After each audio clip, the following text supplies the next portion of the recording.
Citología de tiroides. Ernesto García Ureta. Febrero 2022. Hay que enfatizar que la interpretación citológica de las muestras de tiroides no es fácil. La glándula tiroides consta de dos lóbulos laterales unidos entre sí por un istmo. Está subdividida por tejido conectivo en lobulillos que contienen de 30 a 40 folículos. En la imagen, los folículos de tiroides. El tamaño de los folículos varía ampliamente, como se aprecia en la diapositiva. Los folículos están constituidos por un revestimiento de células epiteliales, planas o cúbicas, que limitan un depósito de coloide. Entre las células foliculares, el tiroides contiene células claras. Son células C. Son células neurosecretoras. Son la fuente de la formación de calcitonina. Son el origen del carcinoma medular. No se reconocen fácilmente con microscopía óptica. Hay que señalar que el tiroides, como todas las glándulas de secreción interna, es una estructura muy vascularizada, por lo que no es infrecuente que muestras contengan componente hemorrágico y que puedan producirse hemorragias en su interior dentro de los diversos procesos. Elementos constitutivos del tiroides: células foliculares, células parafoliculares y coloide. Pero por razones desconocidas, las células foliculares cambian de morfología, transformándose en otro tipo de células que son conocidas por distintos nombres, listado debajo de las células foliculares. Aunque son varios los nombres, todos se refieren a una misma célula. También las células parafoliculares se les conoce con estos otros dos nombres. Las células foliculares son relativamente pequeñas, con núcleo redondeado u oval. Cuando están aisladas, el citoplasma no es preciso. Se presentan como núcleos desnudos. Las láminas celulares son de diverso tamaño.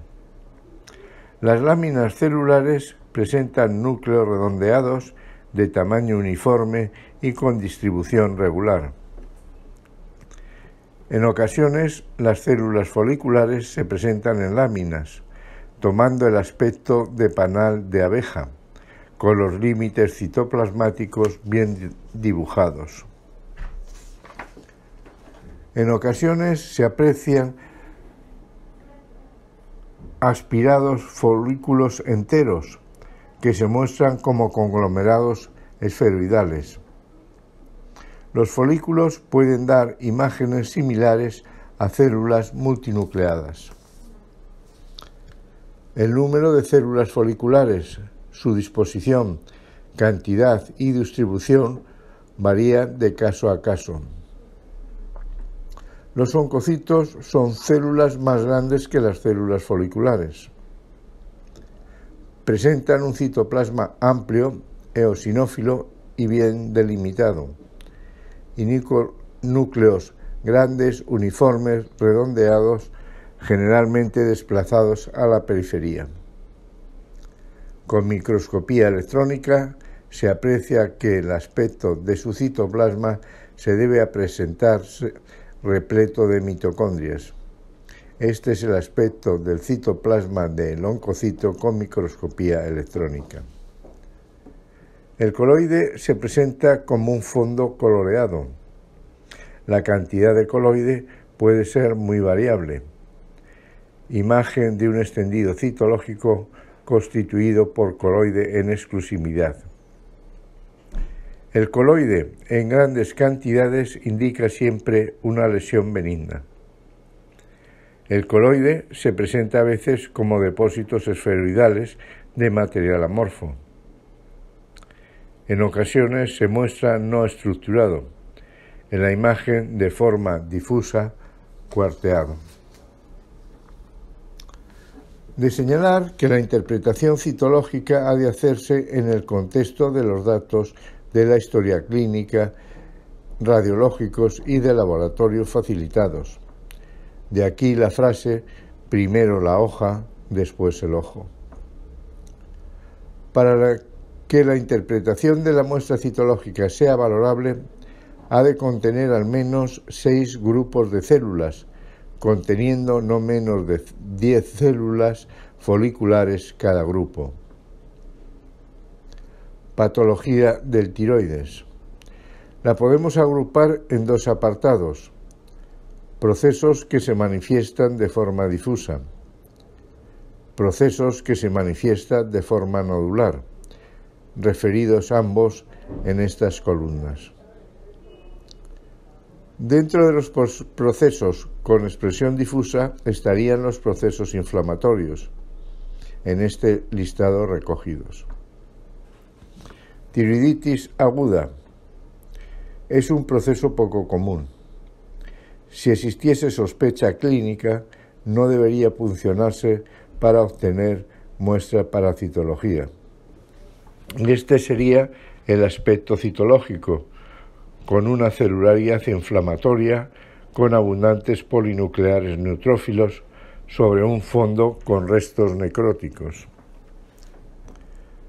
En la diapositiva, estos serían los caracteres de los extendidos citológicos. Tiroiditis subaguda. El proceso suele suceder en mujeres adultas, presentándose como una tumoración dolorosa después de un proceso febril. Extendido citológico en el que se aprecia abundantes células multinucleadas. También es posible apreciar células epitelioides. Junto a las células multinucleadas se aprecia celularidad inflamatoria, con presencia de linfocitos y plasmáticas. El resumen de los caracteres citológicos de este proceso. De señalar que a esta entidad se la puede denominar con distintos nombres, como los aquí listados. Tiroiditis de Hashimoto. Suele presentarse en mujeres de edad media. Es un proceso autoinmune. El título de anticuerpos antitiroideos está muy elevado. Aspecto general del extendido citológico con abundante celularidad. La cantidad de coloide suele ser escasa o inexistente. La presencia de oncocitos es habitual. A mayor detalle, los caracteres morfológicos de los oncocitos. Células grandes con amplios citoplasmas grandes eosinófilos. La presencia de células de estirpe linfoide es abundante. Resumen de las características citológicas de la enfermedad de Hashimoto. Distintos nombres con que también se reconoce esta entidad. Estruma fibroso, estruma de Riedel. Es una entidad infrecuente.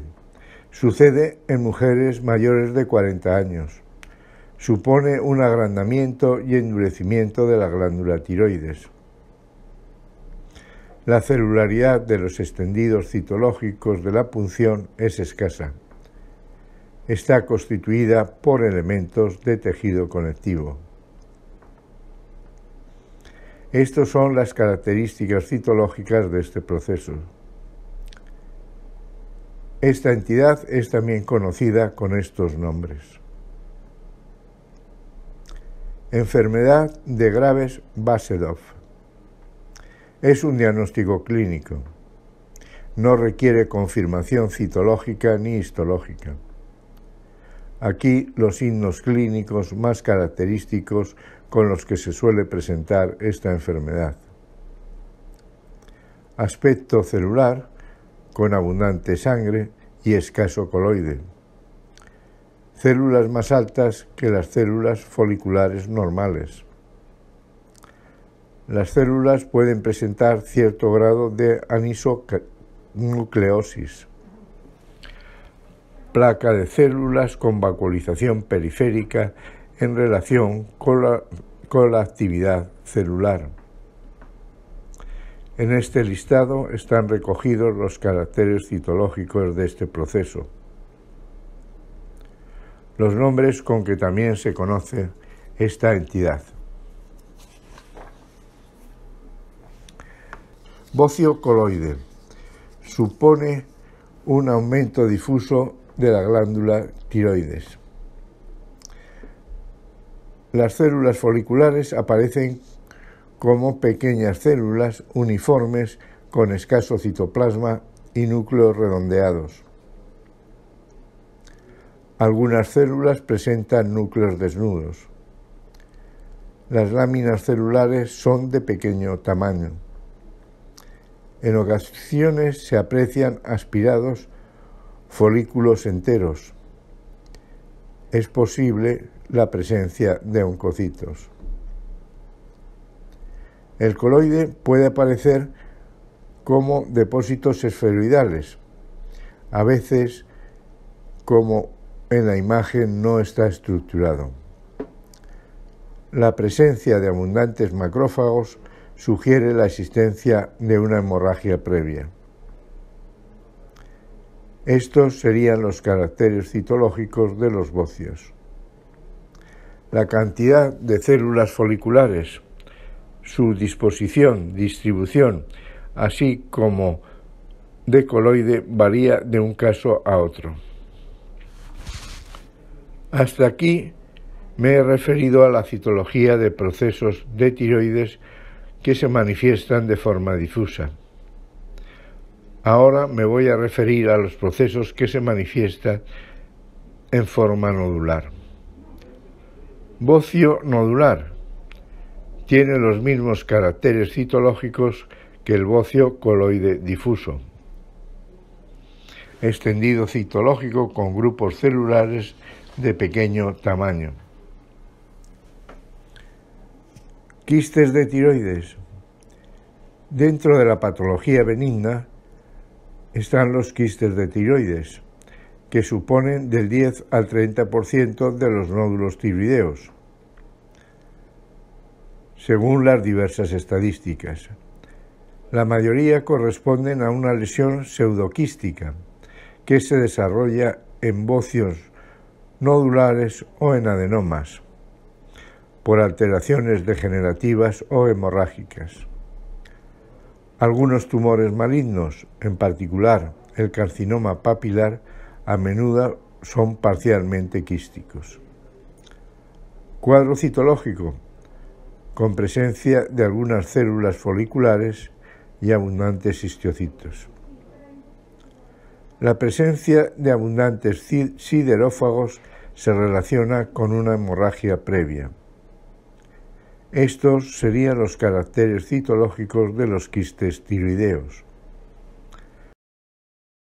Hay que tener en cuenta que si en los extendidos citológicos se apreciase la existencia de calcificaciones, cuerpos de samoma o abundantes grupos celulares, habría que pensar en la posibilidad de que existiese un carcinoma papilar. Estos son los dos tumores benignos de tiroides. Adenoma folicular. Es la neoplasia de tiroides más común. Puede presentarse en cualquier edad y sexo. Su tamaño es variable. Un aumento súbito del tamaño puede suceder como consecuencia de una hemorragia previa en su interior. El diagnóstico diferencial con el carcinoma folicular puede ser difícil. Extendidos citológicos con abundante celularidad en placas. La cantidad de coloide es variable. La celularidad puede mostrar un aspecto regular. A mayor aumento, detalle de la celularidad. Pero en los procesos muy celulares pueden apreciarse núcleos agrandados irregulares con hipercromasia. La presencia de siderófagos supone la existencia de una hemorragia previa. Citológicamente, sus caracteres no se diferencian de los bocios. Adenoma de células de Huddle. Está constituido por células con abundante citoplasma, granular eosinófilo. El comportamiento de estos tumores es impredecible. Un pequeño porcentaje de casos se comporta de forma maligna con metástasis. Cuadro citológico con abundante celularidad sin presencia de coloides. Células preferentemente en forma dispersa, poligonales con amplios citoplasmas, núcleos desplazados hacia la periferia. Los citoplasmas son eosinófilos granulares. Algunas células son binucleadas. Detalle citológico e histológico de un carcinoma de células de Huddle. Estos son los caracteres citológicos de esta entidad. Estos son los nombres con que también se conoce este proceso. En la diapositiva se recogen el listado de los tumores malignos de tiroides. Carcinoma papilar. Es el tumor maligno más común de tiroides. Puede aparecer en cualquier edad o sexo. Se da preferentemente en zonas de bocio endémico o en exposición previa a la radiación. Puede tener una configuración sólida o quística. La celularidad es abundante. Las células neoplásicas pueden aparecer como estructuras papilares. Los histolidos citológicos presentan poco o nada coloide. Cuando aparece coloide, tiene una característica, se muestra en lo denominado chicle de mascar. La proporción de células aisladas varía de un caso a otro. Una característica de las células es la presencia de espacios claros intranucleares. Otra característica de los núcleos es la presencia de hendiduras intranucleares. Los cuerpos de samoma aparecen frecuentemente. En la diapositiva, las características citológicas del carcinoma papilar. Carcinoma folicular de tiroides. Es el segundo grupo de tumores malignos de tiroides más frecuentes. Puede presentar atipia variable. En ocasiones, la diferenciación citológica e histológica con el adenoma folicular puede ser muy difícil. En las muestras citológicas, la celularidad es muy abundante. El coloide es escaso o inexistente. Las células a veces se disponen en estructuras rosetoides. La atipia celular es variable de unos casos a otros. Células bastante monótonas y regulares en la imagen izquierda y células con anisocariosis en la imagen de la derecha. Estos son los caracteres citológicos del carcinoma folicular. Carcinoma medular. Es el menos común de los tumores malignos de tiroides. Se origina a partir de las células parafoliculares. Se da principalmente en adultos. Pertenece a la categoría de neoplasia endocrina. El producto que sintetiza es la hormona calcitonina. Produce amiloide. Aspecto general de un extendido con abundante celularidad. La celularidad se dispone preferentemente en forma dispersa. También pueden aparecerse pequeños conglomerados, no apreciándose estructuras papilares, foliculares o rosetoides. Las células son de mayor tamaño que las células foliculares. Presentan formas diversas, redondeadas, poligonales, triangulares, fusiformes. Los núcleos redondeados, frecuentemente en posición excéntrica. El citoplasma abundante, eosinófilo y homogéneo. En los extendidos citológicos puede apreciarse amiloide. Con las técnicas de inmunocitoquímica e inmunohistoquímica, demostración de la positividad para la calcitonina en la imagen. En la diapositiva, el resumen de los rasgos citológicos del carcinoma medular. Carcinomas anaplásicos. Se dan en personas mayores de 60 años. Son altamente malignos, muy agresivos, con un crecimiento muy rápido. Los carcinomas anaplásicos pueden ser de células grandes o de células pequeñas. Carcinoma anaplásico de células grandes. Las muestras celulares son muy abundantes. Los caracteres de malignidad son muy manifiestos. El fondo es inflamatorio necrótico. Los núcleos muestran muy marcadas irregularidades. Los nucleolos son muy evidentes. Se aprecian mitosis atípicas. Se evidencian células binucleadas. La presencia de células multinucleadas es frecuente. Estos serían los caracteres citológicos del carcinoma anaplásico de células grandes. El carcinoma anaplásico de células pequeñas presenta abundante celularidad, en grupos o en forma dispersa de elementos de pequeño tamaño, en el que los caracteres de atipia no serían tan evidentes debido al pequeño tamaño de las células. Muchas gracias por la atención.